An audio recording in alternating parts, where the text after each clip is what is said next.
vreau să vă prezentăm procesul nostru de epilare definitivă și beneficiile aparatului nostru. Facem epilare definitivă cu aparatul Epilia laser dioda de 808.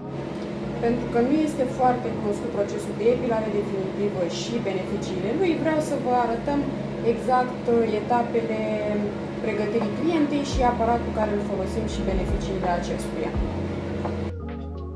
Vom pregăti fișa clientei, analizăm firul de păr, tipul pielii, de la închis la deschis și setăm aparatul. Aici avem o clientă care a avut mai multe proceduri, nu este la prima ședință, asta înseamnă că are deja fișa de client pregătită.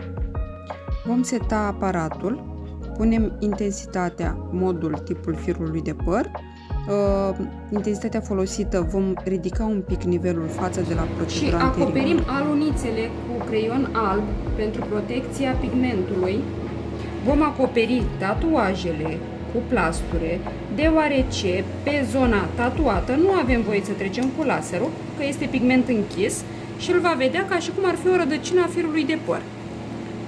Protejăm zona și vom epila doar pe lângă acest tatuaj. Am analizat firul de păr al clientei și am rugat-o cu 3 ore, între 3 ore și 10 ore înainte de prezentarea la procedură, să se epileze acasă cu cremă, big, cu ce vrea ea, dar să fie ras, nu smuls.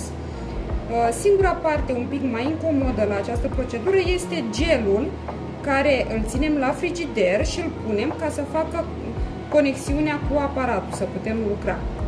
Aplicăm gel. Continuăm epilarea cu manipulul.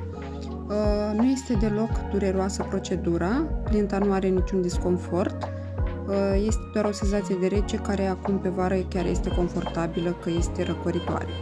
Dacă ai și tu nelămuriri sau întrebări în legătură cu epilarea definitivă, lasă